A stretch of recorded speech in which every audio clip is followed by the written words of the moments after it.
Well, hello and welcome to the show. As you can see, we don't have Kirsty. We have other Kirsty there. We've upgraded. Kirsty 2.0. It looks like I'm being interviewed by a face app. Hey, that could happen. Yeah. How long have you been sat on that one, Dot? He's been saving that one up, actually. Yeah. So that's good. So anyway, look, we're joined by Dualta Doherty, as you can see. And the reason that we've got you on the show, Dualta, is because you know a lot about building and managing virtual teams because you've had one. So I'm going to hand over to Mr. Not Kirsty for the first question, I think. I think so, yeah. So welcome, everybody. As you know, not Kirsty. So I apologise. I'm not quite so eloquent and distinctly more brummy. But let's crack on with that. Dualta, during the sort of get-together on this one, you used a phrase, a remote-first company, to define what we're talking about here today. So could you just quickly outline what that means to you? To me, it means that you find the best talent for the function that you need in your business, and it doesn't matter where they live. Okay, I love that. Yeah, it doesn't matter where they live. The entire geography is open. So, that's one of the things that you said to us there, which I absolutely loved. We're an agnostic about where we get the talent from. I forgot that one. Yeah, agnostic to where you find the talent. Yeah, that really connected with me because I think so many people aren't agnostic. They're kind of set where the talent is going to come from and how it's going to come into their business and how it's going to function. And you do not take that view. And I think it's going to be really interesting to explore what that means to you in a wee while. Indeed, I absolutely agree, Mike. Thank you. So I think let's put this out to the audience now, just so we know who we're talking to and what mental stage they're at. Anybody that is considering hiring, and I think that's everybody at the moment, would you consider your next hire to be a remote hire? Just a little yes or no in the comments. Let us know what your thoughts are on that one. Can we take that a step further? A remote hire outside of the UK. Oh, yeah. Bold. Yeah, I like it. Push him, Dualta. Yeah, fantastic. Okay, so let's see if we get some comments in on that one. While those are coming in, Dualta, do you want to talk to us, because you are obviously running a remote first company at the moment? Can you tell us the journey that got you to where you are today? Yeah, I suppose like most people, I started in a big recruitment business in Robert Walters, and I remember being a senior con that didn't really have much interest in becoming a billing manager. I liked recruitment, but then I could see the processes that we were doing, and I was thinking, like, this could be done from anywhere. And why am I doing all the administration here? I'm a salesperson. I'm getting bogged down in this. Like this, none of it made sense to me. And I suppose I'm just naturally not really a rule follower. So that led us being my wife and she was my girlfriend then, we were in Australia and we traveled around Asia, Central America, on the way to Canada. And we kind of set up a little resume writing business. And in that, we discovered a bit of outsourcing. And we learned some basic lessons on that, lots of lessons, did a lot of things wrong. And you know, it was kind of like a toy business. It wasn't real serious. And along that journey, I read a book called The 4-Hour Workweek by Tim Ferris. Oh, yeah. And what that taught me was that, you know, you can only scale through systems and people, and everything needs to be repeatable, but you need to understand your system and you need to process map everything. If you're going to outsource anything, there needs to be awesome instructions. And then there needs to be the development of that outsourcing needs to be gradual. And his book kind of went through that. And I think he's updated it since, but that was the general principle. So I was like, oh, I'm doing this all wrong. And then eventually we got a system that was almost good. So we got a wee taste of entrepreneurship, went to Canada, got back into jobs, and Charlotte just kept getting fired or kept quitting. And she was just like, I'd unleashed this beast that just couldn't work for somebody anymore. So we took the last of our money and moved to Guatemala and set up a rec-to-rec business. And then we did that for a bit, but it kind of, Charlotte was like, I don't really want to do sales. I'll do all the admin. And in rec-to-rec, there wasn't a tremendous amount of phone time. So I was having a great time. She was bogged down in all the work. Then she started hating me. So then I had to work out. And you got married, obviously. The only response to that emotional turn. Yeah. So we get to a point where she's doing all the work, and I'm like, okay, well, process map that for me, and we'll give that bit away. And she was like, I can't give anything away. They'll not do it right. I'm like, okay, well, the book says just do it a little bit. So we did a little bit, and then they got excellent at it, and then a bit more, and they got better at it again. Before we knew it, she was freed up. And as we left Guatemala, got back to Europe, we had a great time traveling around Europe. We had our first child, and straight away we had to fast forward this process because Charlotte wasn't going to be in the business anymore, and she'd quit a couple of times already at this stage, in fairness. So I might be a difficult person at times. So we get to a point where we've 3 months to process map everything and to find a remote resource to get in, because we're also worried I can't just hire somebody because they'll just end up stealing my business. There's no barrier to entry. How can I do this and protect what the small asset that we have? So we found our first hire, which was Andrea. She's still with us today, 5 years later. She's just come back from mat leave, and she was so good that we were like, okay, this is brilliant. So she replaced Charlotte for both pregnancies, and over time, then she trained in the next person, and then the next person trained in that. And then it just kind of went from there, to the point now where we have a few different businesses. And I think we recognized our weaknesses and tried to fill the gaps full of remote people and systems. So you're living the Tim Ferris dream, aren't you? Because Tim Ferris wrote the 4-Hour Workweek in 2007, I think. Yeah. So that's 15 years ago, and it never really caught on in this country. I mean, people were doing bits of it really, but it never caught on. But I know you'd started doing this before the downturn, before last March happened, pandemic. You've been doing this for a wee while now, but I think people were much more open to this concept, really. But to have someone on who's 5 years ahead of the game, I think is really, really useful. If anyone has got any questions at all about anything to do with outsourcing or virtual teams or anything, please put them in. People come back to questions from time to time. I've got a couple of questions, and I thought it was just worth noting that we are preaching a little bit to the choir. We've got several people have taken the time to answer our original question. 100% looking, already started, a simple, clear yes. So, and then some heckler has shown up as well. I don't know what to do with this person. Out of here. But so we are preaching to the choir a little bit. I mean, you said process mapping, and the business analyst in me several years ago got really excited when you said that. So. Yeah. Kind of two places we could start, I think. We can either talk about where you begin. So you say process mapping, and that you got better. Was that you got better at the process mapping and defining what was to be done, or the people you were giving things to got better at understanding what it is you wanted them to do? Well, firstly, we defined what I'm useless at. Okay. So that like, I'm not very good at admin. I don't really like using the system.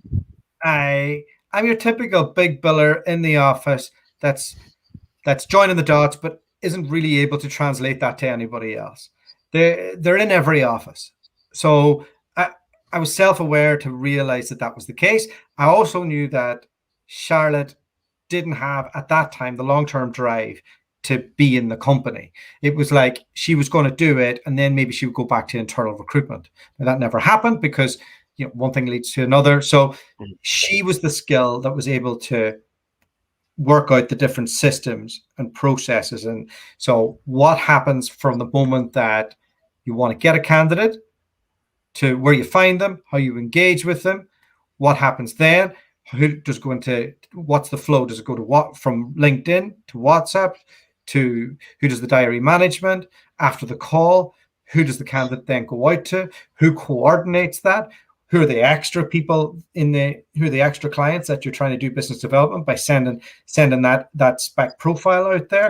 Just to interrupt there, you really drilled down to the detail, didn't you? I mean, every detail. So we're at a point where, and we've been at this point for a long time, where I could do, we're beyond this point now, but I could do a call for the 2 different markets I was working, where with a recruiter that's put in my diary, from my resourcing team that's done all the research, and from the marketing team that has controlled all our media, where I do the call, I make some notes, I then voice note my VA and say, hey, here's the billings, here's what they're after, here's a bit of a summary of them, here's some potential issues, here's some potential good things.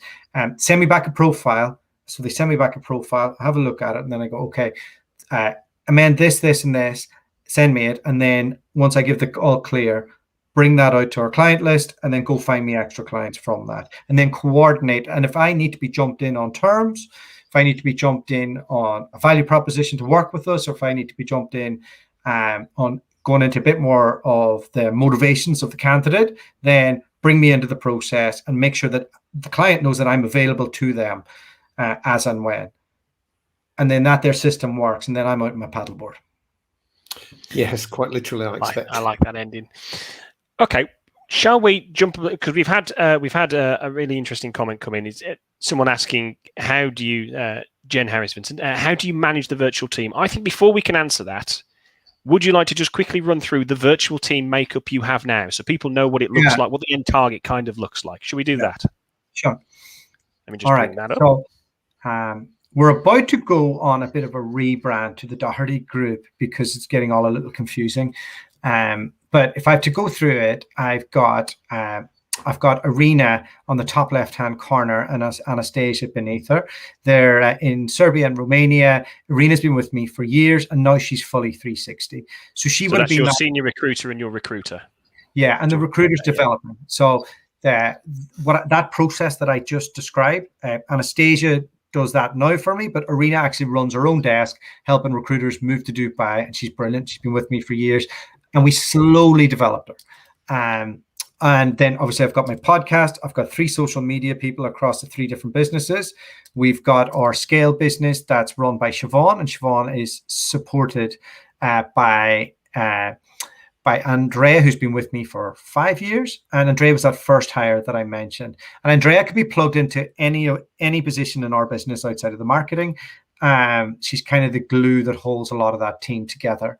And then I've got some newer members as well, in terms of our video editor, or Viara, who's also on our marketing team for the business that I have with Andy, which is Required, which is kind of like the TRN, where we build communities of recruitment leaders, and then we help them with advisory services, technology, all that good stuff, and we bring them out on the piss the odd time as well. Can I be part of that then? Would you mind? Yeah. So how all this works is most of these people are freelancers, but we treat them like they're our family. They're part of our business. Siobhan's business partner, Andy's business partner, the rest are freelancers that work for us, but we don't call it outsourcing because they're part of our team. They've been with us. We try and bring them into our team. And probably the most important person in our business is Georgiana, our marketing manager, who started just as a designer with us. But I was like, when I got under the hood, I was like, oh, you're more than that. And then she's building courses for me. She's running our podcast. She's running all our value proposition documents. She's managing the other media people. If I have an idea now, which Mike, I'm a bit of a pain in the arse for that. That idea gets voice noted to Georgiana. She sends me back a document if it's a good idea, or some questions. It then goes to Charlotte, and then goes back to Georgiana, and we have a new service. And that could be one of our things, like the mastermind or the VA thing, or the. So one of the things I'm picking up on this is the speed that things happen. Yeah, because you've got a big team of people who, some freelancers, some permanent with you, but they're all permanent, but they're all freelancers. All freelancers, but you can plug in who you need to do whatever you need to do, and therefore you can make things happen quicker. Can I ask you a question? Just looking at that team, if you hadn't gone down the virtual route. Okay, so if you hadn't gone down that route, would the team be the same size? Would it be bigger? Would it be smaller? And would it have happened as quick, do you think? So I think it comes into knowing my own weaknesses. I have no interest in being a billing manager. I'm not a details person. So we do a morning meeting that Charlotte holds. But she's more of an operations manager than a billing manager. So I think in order to scale a good room, you need to be that focal point billing manager that can just build, bring in business and teach people all day long and manage them on the detail. And I'm not good at managing them on the detail. And I also didn't want to be stuck in a room building a call center. So just because this is what I wanted to do, and I recognized where my weaknesses were. And I think that's still the case in the way that I manage people. So back to that question, how did you manage people? We have a daily meeting where we run off all the KPIs on the system, whether that's for the sourcing team, where we're at for our interviews, what we need to do. The team are set up with accountabilities. Charlotte runs that 3-4 times a week. Don't think we do it on a Friday. And then the business with Andy, we're in touch all the time, but we have a standard meeting every few weeks as well. So you it's manage quite light touch. Low touch, yeah. You manage them as if they were permanents, like in the same office as you, really, in a sense. I suppose it's 100%. 100%. And that's one of the things. So if you hire a freelancer, you need to make sure that they're your freelancer and they're not you and a few others, because they just won't last with you. Like, they need to be part of the journey with you. They need to buy in. You need to make sure, although you're going to get cost benefits at the start, you need to make sure that you're rewarding them on the upside as well for the work that's done. And I suppose, like, when I look at our team, I think, why would I, like, sure, maybe on an hourly basis, I'm not paying as much as I would in London, but I'll reward them as well over time. And I think if somebody is good in Eastern Europe, they're as good as somebody in the UK. So, like, if you think of the size of the States, like, it's less distance, like from here to Eastern Europe, like, and culturally, there isn't that big a difference, like their university standards pretty similar to ours. Like, how they run businesses there is pretty standard. The gap that you'll probably find is it's down to sales. UK sales is brilliant, and UK sales within recruitment agencies and the training that you get is unbelievable. So that's definitely a gap, but it depends on how good the person is at the top at selling, and if the virtual team can facilitate them doing it. And then if you can get other people in who can be at the top of the tree and other people facilitating them being the best version of themselves, then the model works. Okay. I think we've had some more questions, but there was one thing I wanted to talk about, because it sounded like it's working well for you, but there are cons, aren't there? So we've kind of touched on all of the pros. You've got rid of your weaknesses. You're able to be your best self. Yeah. You've scaled rapidly and quickly, but where are the challenges? Where are still the cons to having a team of this nature? Training. So I think if you're looking to build an agency of 360s, it's not the one, especially if you're doing it from scratch, because to be a good 360 recruiter, like, I was trained within an inch of my life, and I was so lucky, and I got a good desk, good market, good company, good manager. I had all the stars aligned at 27 for the first time in my life, and I was very lucky. Whereas if somebody starts remotely from an agency and has remote training, even if you have a trainer, you can't learn from the osmosis of being around good people, competitive people, feeling that intensity of what it's like to work in a big business. So that's a con on the junior end. Accountabilities you could be put into more experienced hires. However, your data needs to be super on point. And even then, and that's tricky as well to get that right. So I think it's harder to scale. But it depends. Like, we would talk about, and I know lifestyle business is a dirty word, but I like the idea of a profit-centric business that works for you and that is interesting to run. But that's just. We were talking about this before the show, and for us, a cash cow lifestyle business is not a dirty word, or 3 words actually. Yeah. We're hugely in favor of them, because only a very, very tiny percentage of recruitment companies ever get sold in a trade sale. It's tiny. You do get some management buyouts and a whole bunch of people that just close their doors and go away. But actually, I think in a cash cow lifestyle business, that is the perfect ground for virtual teams. Yeah, I mean, absolutely. It's just a brilliant place to be. Yeah. And we encourage people, which is why you're on the show, obviously, because we want people to begin to embrace this idea, and more than just getting a VA who does the diary management and answers the phones or something, that you can build a team. That was a brilliant diagram that you just put up there. And you look at the range of people, you think, wow, no idea you could get those in a virtual sense working abroad or in the UK for that matter, I guess. But you can, and you have, and you've made it work. And I think you've done some great stuff around this, and it's a very, very good story, I think. I think it's a fabulous story, and I think we've probably got time for one sort of more topic of conversation. So I'm going to pick it. Jen again has dropped a question. Probably not going to be able to answer both. I think you've already touched a little bit there, Dualta, on the pay. Where did you find them? Let me turn that question ever so slightly. Thank you, Jen. To just be, where would you advise people to start? So she mentioned Upwork there. We do Upwork as well, but we headhunt. So you can do ads and all the rest, but you kind of just need to be proactive the way you would with normal recruitment. And then we just have a very good system of, selling what it's like to work for us, our story, qualifying them, testing them, and then making sure that if they are going to start with us part-time, that they need to be with us within a period of time or they're out. And like all that stuff has to be set up in the interview process.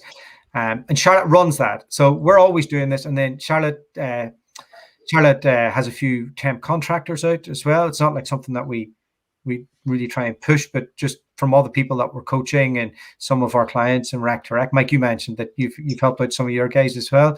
We've like remote sourcing teams out on different sites as well. Okay. Yeah. Go on, Pete, sorry. So I was going to say, so two things, combining what you said earlier about process mapping. Start with, and kind of summarize it really for people who want to get going, start with where you're weakest, where you spend the most time for the least return, as it were. Get that process mapped, get it detailed to reflect what you want people to do, and then recruit like you would a permanent staff, but just do it with a freelancer and get them on board. Give them the things you don't want to do, and that frees up time, and the cycle just grows. I think I'd like to add to that something that Dualta said, which really resonated with me, and I think I hadn't thought of it before, but I've thought of it now, and I think it's important. Is that with virtual assistants, just someone to do the phones or admin or something, it's okay to take 3 hours a week or 4 hours a week or whatever it takes. Or it's quite common in accounts to get someone to do your accounts for you so many hours a week. That's fine. But if you're building a team, you really want these people 100% with you, don't you? And 100% key. It's key, right? Because you're fighting with another business for that person's attention, for their creativity, for their commitment, for that team bond, all the rest, and the culture. You're going to be having two cultures clashing within one person. Yeah, and and then you don't know what else is going on in their life. It's hard enough to keep people focused if they have two jobs. Forget about it. They have a time. So we've just hired on the sourcing side, hired a lady called Jan from the Philippines, and she's great, right? And she's doing a great job. And Charlotte was analyzing her work, and she's like, "Hey, you're quite bright. Do you want to do operations as well? Can we take you full time?" She's like, "Oh, let me have a think." And Charlotte's like, "I'd really like you to do it." So she's all now, and then that's going to free up Charlotte from 20 hours of doing operation stuff that she should be spending consulting on our mastermind program. Can I ask a quick question on this as well? Because you're obviously taking people from different parts of the world, and you already alluded to rates or whatever remuneration against London rates. Yeah. On balance, is it cheaper to go abroad? On balance, yeah. It is. But if you're after a salesperson, do it in the UK. Sure, but in terms of the behind the sales people, everything that goes behind that. Yeah, but it's not just your rates are anywhere from $5 to $20 an hour, depending on what the skill set is and what they're after, who that person is. If if you're building them as part of your permanent team, you want to be having some type of bonus structure, some type of commission rate, and it does go up. But the good thing is that people who aren't from a location that's as well off as London, for example, they're more appreciative of the work. You're less likely for them to leave you and just go work for Google the next year after you've spent like a whole year. Like I have clients in Dublin and they pay like so much for these grads. They come in, they barely break even, and then they're off to Facebook. Like that would break my heart. Like that's a whole year of billing management just so you're training somebody else up for a global conglomerate. Like I couldn't, and I like to keep people. I don't like, to be bringing in like pots of people every time and having to train. Hiring people's hard going. I know we had a problem in the noughties. We used to use a lot of Indian software houses, and we had a problem. The attrition rates within the Indian software houses at that time was enormous. I mean, they'd be all over the place because there weren't enough people, basically. And the only way that we eventually got around that, it's only since you've mentioned it, is we got people to come from the Indian company work in the UK, and then we negotiated a deal for them to come and work for us permanently. Yeah. And we took the other thing about different cultures is, without being too stereotypical, anytime I've dealt with India, Pakistan, they're quite agreeable. So they'll nod and they'll say yes as part of their culture instead of asking questions. Oh God, yeah. And that's, from a freelancer perspective, we don't get from Eastern Europe. It's like the girls are super direct. They're like, "You're talking madness. What does that actually mean?" They're not afraid of ruffling feathers. And I can imagine that helps a lot at remote, where you need that clarity. Clear communication seems to be at the very bottom of what you've been talking about there, Dualta. I'm conscious of time. Yeah, big fan of me. So am I, former business analyst, talking to my heart. So I think let's sort of round up a little bit here. So we've dropped a few little knowledge bombs, but if there was one thing that anyone who is interested in building a virtual team for themselves could do, what could they do to reach out to you for insight, more assistance? Well, if they want to do it for themselves, the Upwork's a good start, and figuring out which part of their job is super repetitive, and they can give that away straight away, and then they can build that over time. The services that we offer to recruiters, we have a mastermind program that runs for 6 months. We're coaching 60 companies at the moment. We take them through a 10-point program on everything from strategic goal setting through to operations, tech stack, virtual assistants, and how they can plug into that, your marketing, your branding, your personal brand, how you can do that from an outsourced perspective, how all of that gets for a better word, automated, sequenced, emailed, how you can get your message and your pillar content out there to win you more business, get you more candidates for your jobs. Then we talk about scaling your team outside of your VA team. And then, we've got a community within RackWired called The Dinghy, where we're coaching most of these people. There's 200 in that in a WhatsApp group. And I would say it's the most informative, vetted solo entrepreneur community out there. Wow. And if people wanted to get involved in that, presumably just reach out on LinkedIn is the easiest thing for you? Yeah, I mean, like DUALTA, there's not many of us. So there isn't. No, you find me on that. And this is LinkedIn Live, so you should be able to catch me. Yeah? Shouldn't be too much hassle. Okay. Well, Dualta, thank you very much for the time and for all of the insight. I think it's been fabulous. In fact, I think once again, Jen has come through for me and I can just steal her words. Perfect. Thank you. Fabulous job taking everyone through it. Mike, do you want to just talk about who we've got on next week when Kirsty returns? Sure, we've got Keisha Sheik, and she's going to talk about the power of personal brands. Dualta just mentioned it a few seconds ago. Keisha used to work for Crimson, one of my businesses, and she's out on her own now, doing a really great job in personal branding. I'm so looking forward to that. So she's going to come on the show and talk to us about that. Very important in the modern world, I think.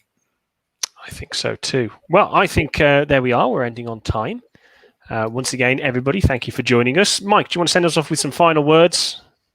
I just would like people to open their minds. I think most people are open to this now. I think it's a time to execute, time to look at the ways that you can expand your business, but not necessarily with permanent staff, and not necessarily with permanent staff in the UK. And I think Dualta's advice was perfect. Start with your weaknesses and then begin to document process-wise what can go and what can stay. And that's a great start. And then there's plenty of places to look for people if you want them. So thank you, Dualta. Really, really appreciate you coming on the show. It's absolutely great. And thank you, other Kirsty. Yeah, well. Thank you, Kirsty. Thank you, Mike. You did okay. You did okay, Pete. Like Thank you, mate. I appreciate that. We'll see you next time, guys.